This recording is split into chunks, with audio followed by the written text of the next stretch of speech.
October 4th, 1957. 9:07 p.m. Moscow time. Baikonur Cosmodrome. Kazakhstan, Soviet Union. A rocket ignites. Orange flames pierce the darkness. The ground shakes. Scientists watch in silence. Inside the rocket sits a metal sphere, 23 inches in diameter, 184 pounds. 4 metal antennae, a radio transmitter inside. Its name is Sputnik 1. The rocket climbs, higher, higher, breaking through Earth's atmosphere. At 9:19 p.m., the sphere separates. It begins to orbit. The first artificial satellite in human history. Every 96 minutes, it circles the Earth, sending out a signal. Beep, beep, beep. That sound changes everything. December 20th, 1957. 73 days later, Memphis, Tennessee, Graceland. A white envelope arrives, standard government issue, no decoration, just an address and a stamp. The mailman hands it to Vernon Presley, Elvis's father. He knows what it is. Everyone knows what these letters mean. Vernon walks into the house. His hands grip the envelope. Too tight. Elvis sits in the living room, reading a script, King Creole, his next movie. Filming starts in January. Vernon enters, doesn't speak, just holds out the envelope. Elvis looks up, takes it. The weight feels heavier than paper should. He opens it slowly, unfolds the letter, reads, Selective Service System. Ordered to report for induction. Report date, January 20th, 1958, United States Army. Elvis looks at his father. Vernon's eyes are wet. This is it, son. Elvis nods, doesn't speak, just stares at the paper. Outside, reporters already gather at the gates. Someone leaked it. The news travels fast. Elvis Presley, the king of rock and roll, 22 years old, at the peak of his career, drafted. 2 months ago, America watched the Soviet Union launch Sputnik. Now they watch Elvis prepare for war. These two events are connected, more than anyone realizes. What happens in the next 17 minutes will show how one man's sacrifice became a symbol of American resilience in the darkest days of the Cold War. Here is the story. October 5th, 1957. The day after Sputnik, Washington, D.C. President Dwight Eisenhower sits in the Oval Office. His military advisors surround him. Maps spread across his desk. The maps show trajectories, orbital paths, coverage zones. If the Soviets can put a satellite in orbit, someone says, they can put a nuclear warhead there too. Silence fills the room. Everyone understands what that means. America is vulnerable. The Soviet Union won the space race. They beat us. Newspapers run headlines. Red moon over America. Soviet satellite circles globe. Space age begins with Soviet victory. Americans look up at the night sky, searching for Sputnik. You can see it. A small dot moving among the stars, moving fast. Some people celebrate the scientific achievement. Most people feel fear. Radio stations broadcast Sputnik signal. Beep, beep, beep. That sound plays in living rooms across America. A reminder, the Soviets are ahead. The Soviets are watching. Schools start air raid drills. Students practice hiding under desks. Communities build fallout shelters. Families stockpile supplies. This is the world Elvis receives his draft notice in. A world gripped by fear. A world needing heroes. December 1957. Hollywood, California. Paramount Pictures Studio. Producer Hal Wallace paces his office. Elvis's manager, Colonel Tom Parker, sits across from him. We can get him deferred, Wallace says. Medical, essential civilian work. Entertainment is essential to morale. Parker shakes his head, lights a cigar. He's going. Wallace stops pacing. You realize what this means? 2 years, his career, his fans. They'll forget him. Parker blows smoke. They won't forget.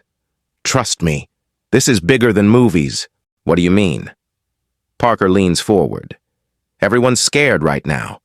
That Russian satellite, the bombs, the communists. America needs to see its young men stepping up, serving. But Elvis could serve in special services, Wallace argues. Entertaining troops, no combat, no risk. Parker stands. Special treatment makes him look weak, privileged, like he thinks he's better than other boys being drafted. He walks to the window, looks out at the studio lot. Elvis goes in as a regular soldier. No special treatment, no shortcuts. He serves like everyone else. Parker turns back. That makes him more than a singer. That makes him an American hero. Wallace sits down. He understands now. December 25th, 1957. Christmas Day. Graceland. The house is full. Family, friends, the Memphis Mafia, Red West, Lamar Fike, Gene Smith. People Elvis has known his whole life. A Christmas tree stands in the corner, 14 feet tall, covered in lights and ornaments, presents underneath. But the mood is heavy. Everyone knows. Less than 1 month until Elvis reports. Elvis sits at the piano, not playing, just sitting. His mother Gladys watches from the doorway. Her face shows everything she feels: fear, pride, grief. She walks over, sits beside him on the bench. "You don't have to go," she says quietly. "Colonel could fix it." Elvis keeps staring at the keys. "Mama, what kind of man would that make me?" "A safe one." Elvis finally looks at her. "How many boys from Memphis are going? How many boys from Tupelo? From everywhere?" She doesn't answer. "I can't ask for special treatment. Not now. Not when everyone's scared. But you're not like everyone else." Elvis puts his arm around her. "That's exactly why I have to go." Quick thought. Have you ever had to make a choice between what you wanted and what you knew was right? Drop a comment. January 4th, 1958. 16 days before Elvis reports. The Selective Service announces new draft quotas. 82,000 young men called up. The highest number since the Korean War ended. The reason? Military buildup, the Soviet threat, the space race, the arms race, the Cold War turning colder. Every day, newspapers report new Soviet achievements, new missiles, new technologies, new threats. Every day, Americans feel less safe.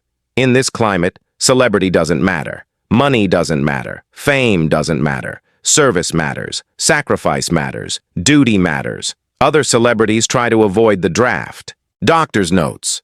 Essential worker exemptions. Convenient injuries. The public notices. The public judges. But Elvis takes a different path. January 8th, 1958. Elvis's 23rd birthday. Graceland. No party, no celebration, just family. Elvis receives birthday cards. Thousands of them, from fans around the world. Many say the same thing. Don't go. Stay safe. We need you here. One letter stands out. From a mother in Kansas. Her son was drafted 3 months ago, now stationed in Germany. She writes, "My boy looks up to you. He's scared. He's so far from home. But when he heard you were drafted too, when he heard you weren't asking for special treatment, it gave him strength. It showed him that we're all in this together, rich or poor, famous or unknown. We all serve." Elvis reads that letter 3 times, then puts it in his wallet, keeps it there through his entire service. January 20th, 1958. 6:30 a.m. Memphis. Hundreds of reporters gather outside the draft board building. Photographers, journalists, camera crews, national and international media. This isn't just local news. This is world news. Elvis arrives with his parents. Vernon drives. Gladys sits in back with Elvis. Her hand grips his. The car stops. Flashbulbs explode. Questions shouted. "Elvis, are you scared? Will you ask for special services? Do you want to go? What about your career?" Elvis steps out.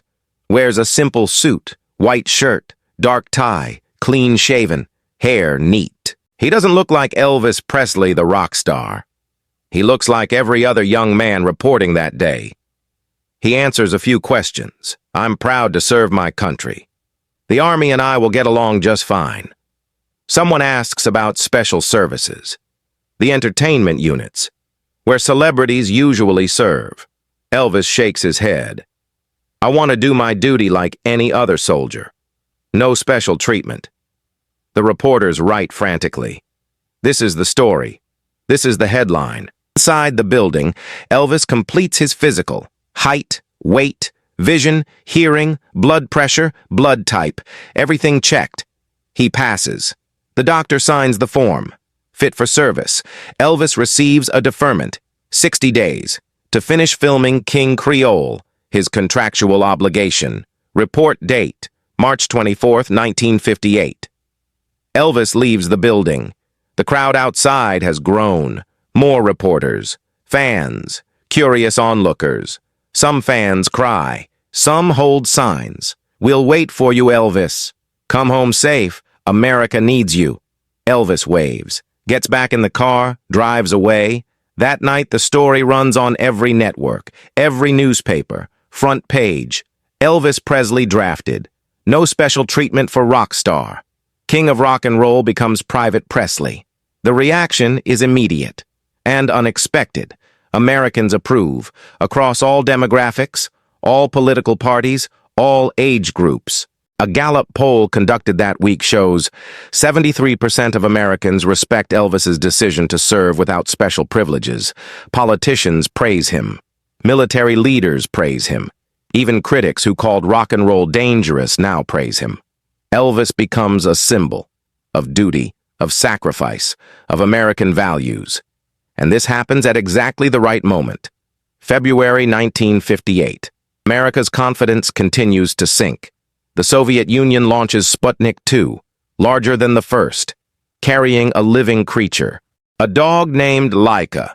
America's first satellite attempt, Vanguard, explodes on the launch pad. Live on television. The world watches. The humiliation is complete. Americans feel vulnerable, inferior, behind. The government tries to reassure the public. President Eisenhower gives speeches. Scientists promise America will catch up, but words aren't enough. People need something tangible, something real to believe in. They find it in Elvis, not because he's special, because he isn't asking to be special. March 24th, 1958. 5:30 a.m., Memphis. Elvis prepares to leave for Fort Chaffee, Arkansas, his induction center, where he'll officially enter the Army. Graceland fills with people, family, friends, the Memphis Mafia, everyone who matters to Elvis. Gladys holds him longest, doesn't want to let go. Elvis gently pulls away. I'll write every day, Mama. I promise. She nods, can't speak, just nods. Vernon shakes his hand, then pulls him into a hug. Make us proud, son. I will, Daddy. Outside, 3 Army buses wait. Elvis will ride with 11 other Memphis draftees, regular soldiers, regular boys, going to serve their country. The media presence is overwhelming. 250 reporters, 30 camera crews, international press. This is more coverage than most presidential events. Elvis boards the bus, sits in the middle, not the front, not the back, just another soldier. The bus pulls away. Gladys waves until she can't see it anymore. Then she goes inside, sits in Elvis's chair, and cries. Fort Chaffee, Arkansas. March 24th, 1958, 3 p.m. The bus arrives. Elvis steps off with the other recruits. Drill sergeants wait, clipboard in hand, ready to process the new soldiers. One sergeant calls names. When he reaches Elvis's name, he pauses, looks up. Presley. Elvis Aaron. Here, Sergeant. The sergeant nods. No special acknowledgement, no different treatment, just another name on the list. The recruits enter the processing center. Medical records reviewed. Uniforms issued. Equipment assigned. Elvis receives service number 533-10761. Rank, private pay grade, E1 monthly salary, $78, the same as every other recruit. Then comes the haircut. The base barber, James Peterson, age 31, cuts hair for 50 soldiers that day. Elvis is number 33. Photographers crowd the barbershop. The Army allows it. This moment is too significant to hide. Peterson, a quiet man, normally nervous around celebrities, later says, I asked him if he wanted to keep some length. He said no. He said cut it like everyone else. So I did. Those famous sideburns. That famous hair. All of it. Cut it all. The electric razor buzzes. Hair falls. The iconic Elvis look disappears. Cameras flash. The image spreads worldwide. That photograph becomes one of the most famous images of 1958. Elvis Presley, head nearly shaved, Army regulation haircut, wearing Army fatigues, smiling, not a rock star anymore, just a soldier. The symbolism is powerful. If Elvis Presley can give up his image, his fame, his comfort for his country, anyone can. The message resonates. March 25th, 1958. Fort Chaffee, 6 a.m., first morning of basic training. Elvis wakes with 60 other recruits, sleeps in the same barracks. Metal bunk bed, thin mattress, scratchy wool blanket, same as everyone else. The drill sergeant enters. On your feet. Everyone scrambles up, some faster than others. Elvis is one of the faster ones. The sergeant walks between the bunks, inspecting. Looking for mistakes, he stops at Elvis's bunk. Presley. Yes, Sergeant. Think you're special? No, Sergeant. Think the Army will go easy on you because you can sing? No, Sergeant. Good. Because here, you're nothing. Just another soldier. Understand? Yes, Sergeant. The sergeant moves on. Later, other soldiers confirm. Elvis is treated the same as everyone. No special privileges. No lighter duty. No exceptions. He does push-ups in the mud. He runs obstacle courses. He cleans latrines. He marches in formation. He follows orders. Everything every other soldier does. One fellow recruit, William Norwood from Little Rock, later says, "We thought Elvis would get out of the hard stuff. We thought officers would make it easy for him. But no. He did everything we did. More than that, he did it without complaining. He never acted like a celebrity. He acted like one of us. This earns respect, not from fans, from soldiers, from sergeants, from officers. Real respect. April 1958, Fort Hood, Texas. Elvis completes basic training at Fort Chaffee. Now he's transferred to Fort Hood for advanced training, tank division, medium armor. He's assigned to Company A, 32nd Tank Battalion, 3rd Armored Division. His job, scout jeep driver and tank gunner. Not glamorous, not easy, real military work. He lives on base, barracks housing, though his family's allowed to rent a house nearby in Killeen, Texas. He visits on weekends, when permitted. During the week, he's a soldier, nothing more. May 1958. International reaction. The world watches Elvis serve. Soviet newspapers mock him, call him a propaganda tool, say American culture is shallow, but other countries see something different. British newspapers praise his service. French media calls him a model citizen. West German press follows his every move. Because this is what makes America different from the Soviet Union. In America, even the most famous and successful citizens serve when called. No exemptions for the elite. No special class above the law. This is democracy in action. This is equality in action. And the timing couldn't be more important. 1958 continues. The Cold War intensifies. Berlin crisis, Taiwan Strait crisis, Lebanon crisis. American troops deploy worldwide. Tensions rise daily. Every month brings new threats, new conflicts, new reasons to fear.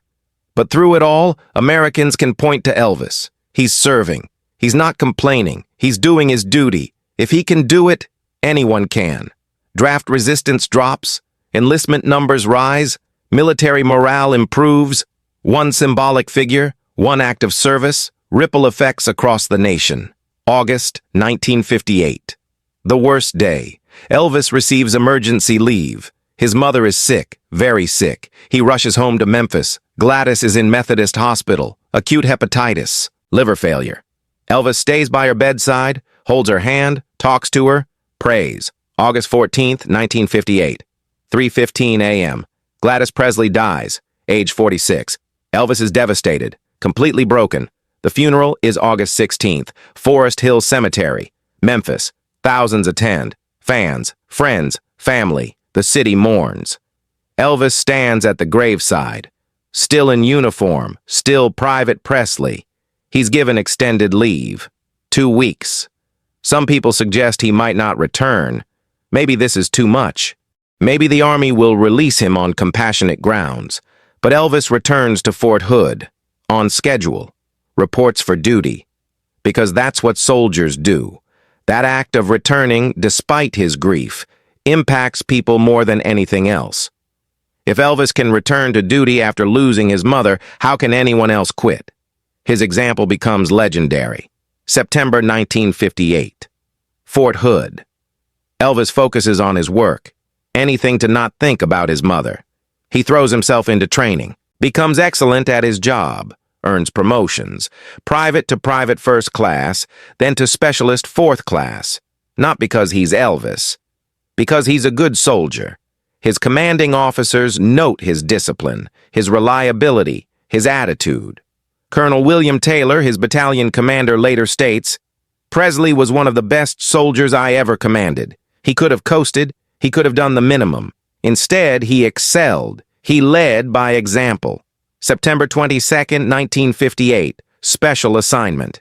Elvis receives orders. Deployment to West Germany. USS General George M. Randall, troop transport ship, departing from Brooklyn, New York, sailing to Bremerhaven, Germany.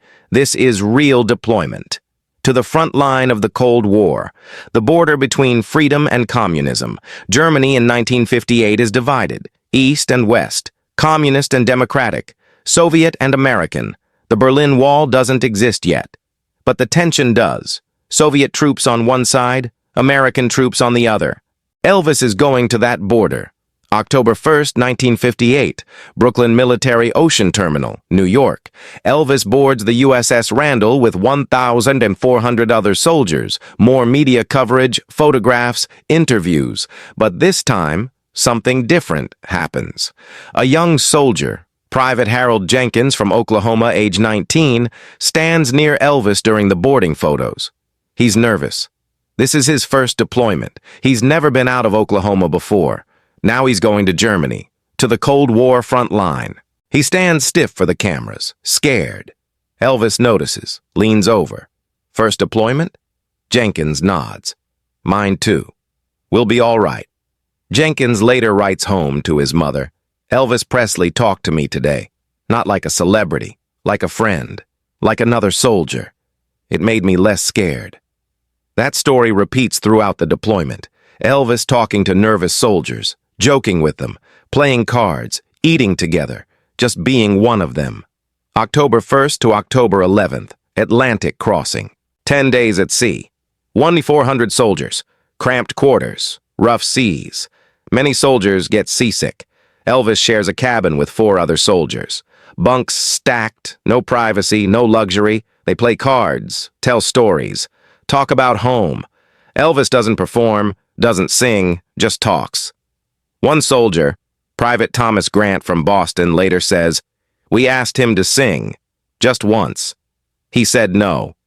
He said he was a soldier now, not an entertainer. That was respect. He respected his service. He respected us." October 11th, 1958, Bremerhaven, Germany. The ship docks. Soldiers disembark. German civilians watch. American officers wait. Elvis is assigned to 1st Battalion, 32nd Armor Regiment, 3rd Armored Division, Ray Barracks, Friedberg, Germany, 35 kilometers north of Frankfurt, 50 kilometers from the East German border. Close enough to matter. His unit's mission: defend West Germany, deter Soviet aggression, hold the line. This is not symbolic duty. This is real military positioning. November 1958 to March 1960. 18 months in Germany. Elvis serves as jeep driver for his unit's commanding officer.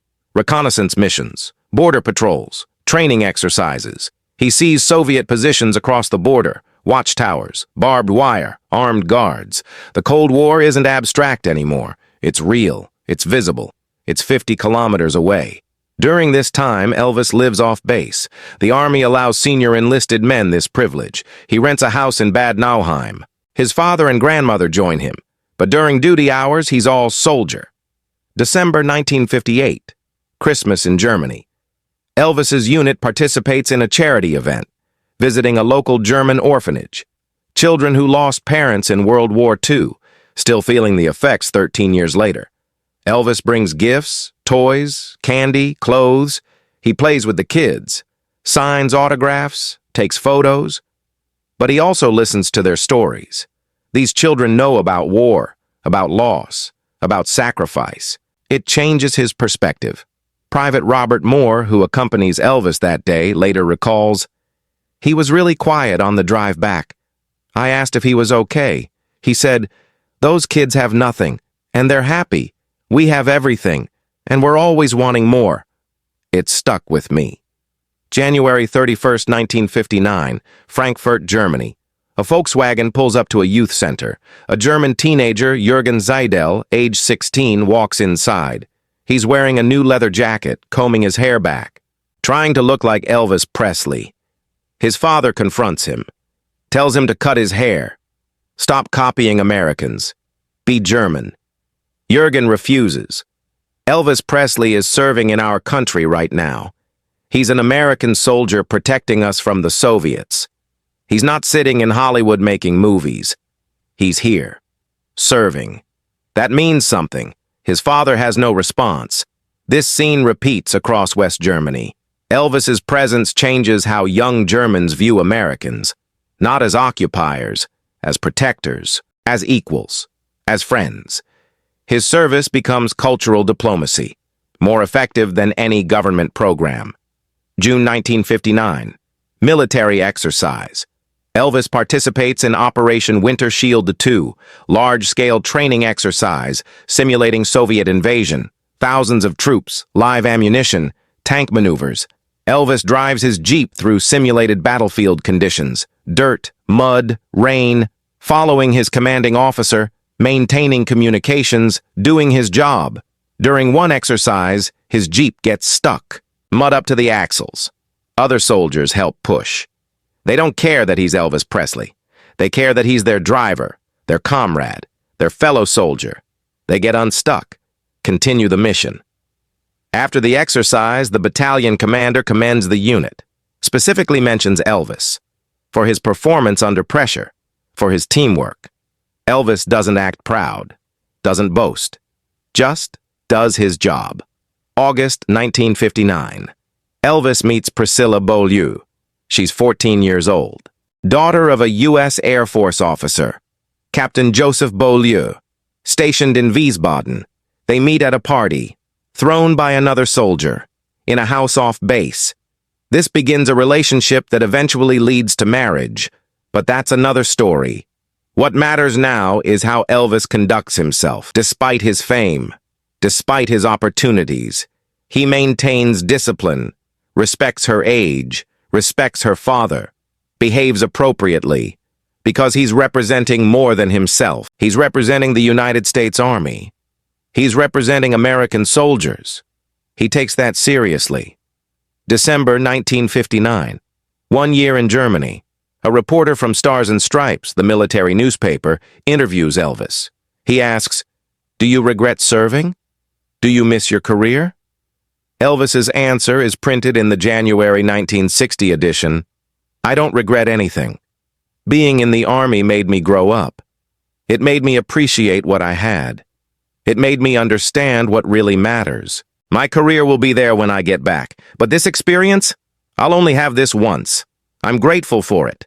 That quote is read by millions of soldiers, American and Allied troops worldwide. It validates their service. It honors their sacrifice. March 5th, 1960, Discharge Day. Elvis completes his service. 2 years. Honorable discharge. His final rank, Sergeant E5. 2 promotions during service. Earned through merit, not given because of fame. The Army holds a press conference. Fort Dix, New Jersey. Elvis appears in dress uniform. Medals on his chest, Good Conduct Medal, National Defense Service Medal, Army of Occupation Medal. He looks different than when he entered. Older, more mature, more serious. Reporters ask questions. "Will you go back to music?" "Yes. That's my life." "Do you think serving hurt your career?" "I hope not. But if it did, that's okay. Some things are more important than careers." "Like what?"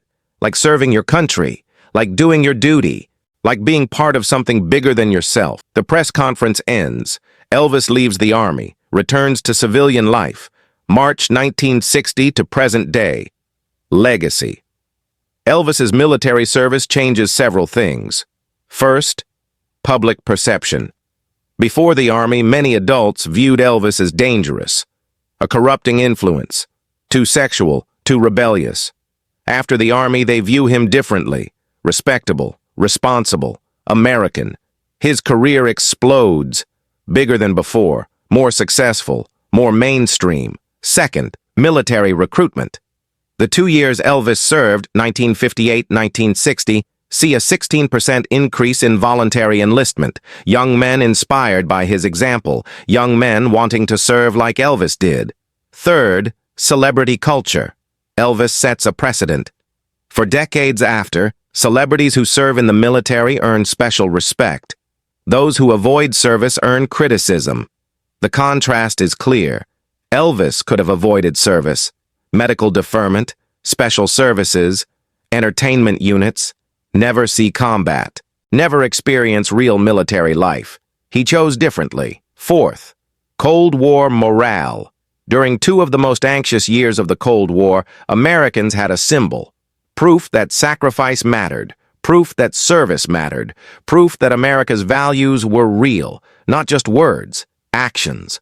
November 1970, 12 years after Elvis's service. The Vietnam War divides America. A reporter asks Elvis about Vietnam, about the war, about the protests. Elvis's answer is measured. I believe in supporting our troops. Whatever you think about the war, the soldiers are doing their duty. They deserve respect for that. He never elaborates beyond that, never takes a political stance, never alienates either side. But his own service speaks louder than words. August 16, 1977, Elvis dies, age 42. Among the thousands of tributes, several come from unexpected sources. The U.S. Army issues a statement. Sergeant Presley served his country with honor and distinction. He asked for no special treatment and received none. He embodied the finest traditions of military service. Veterans organizations honor him, not as an entertainer, as a fellow veteran. His funeral includes military honors, color guard, flag presentation, taps, because he earned it.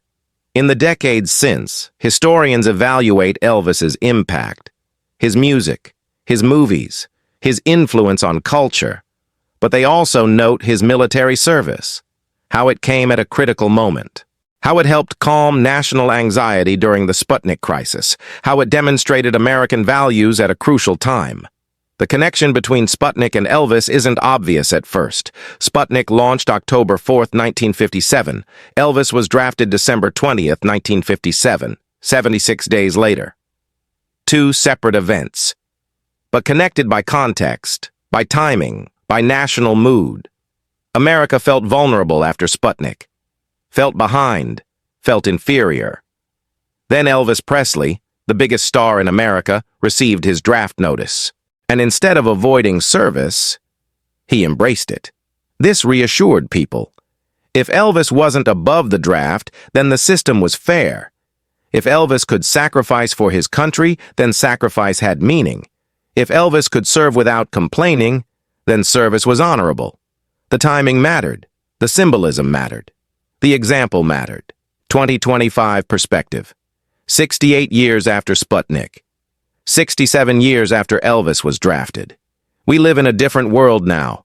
The Cold War ended. The Soviet Union collapsed. The space race evolved into cooperation. But the lesson remains. Service matters. Sacrifice matters. Duty matters. Elvis Presley could have avoided all of it. But he didn't. He served. He sacrificed. He did his duty. Not for publicity, not for image, because it was right. Quick thought. Have you ever chosen duty over comfort, responsibility over convenience? Drop a comment. In Bad Nauheim, Germany, the house Elvis rented still stands. 14 Goethestrasse. Now a museum. Open to visitors. People tour the rooms, see where he lived, see photographs from his service, read his letters home, In the guest book, thousands of entries, from veterans, from Germans, from Americans, from people around the world. One entry, written in 2019, stands out. From a former U.S. Army officer, James Mitchell, retired. My father served with Elvis in Germany. He told me that Elvis never acted like a celebrity. He acted like a soldier. That example shaped my father's life, and through him, it shaped mine. I joined the Army because of stories I heard about Elvis. Not Elvis the singer, Elvis the soldier. That's the legacy that matters. That entry has been liked by 3,000 visitors, all agreeing. In the U.S. Army Heritage and Education Center, Carlisle, Pennsylvania, Elvis's service record is preserved. Available for researchers. Available for historians. Available for anyone who wants to understand. The documents show perfect attendance, no disciplinary issues, multiple commendations, promotions earned, honorable discharge, a model soldier. On October 4th every year, space enthusiasts celebrate Sputnik's anniversary, the beginning of the space age, the moment everything changed. Few remember that 76 days later, Elvis Presley received his draft notice. Few connect these events, but they are connected by history, by context, by impact. Sputnik showed America's vulnerability. Elvis's service showed America's strength, not military strength, not technological strength, moral strength, the strength to ask sacrifice equally from all citizens, rich and poor, famous and unknown, black and white. That's what made America different. That's what made America powerful. Elvis Presley didn't win the Cold War, but his service during those crucial years helped. Helped morale, helped recruitment, helped cultural diplomacy, helped prove American values were real, not just propaganda, reality. Today, when celebrities face controversy for avoiding service, Elvis's example is mentioned. When athletes or actors or musicians try to use their fame to escape duty, someone always brings up Elvis. He didn't escape. He didn't hide. He served. That comparison is powerful. That legacy endures. Sergeant Elvis Presley, service number 533-10761, served March 24, 1958 to March 5, 1960. 2 years. Honorable discharge, promoted twice on merit, served in active deployment, no special treatment. No shortcuts, no exceptions. Just service, just sacrifice, just duty. The same week the Soviet Union launched Sputnik, Americans felt fear. The same week Elvis Presley was drafted, Americans felt hope. The connection matters, the timing matters, the example matters. Years after his death, that example still inspires, still teaches, still matters. Because it showed that fame doesn't exempt you from duty. Success doesn't excuse you from service. Celebrity doesn't elevate you above your country. Elvis understood that. He lived that. He proved that. And unfortunately, they don't make men like Elvis Presley anymore.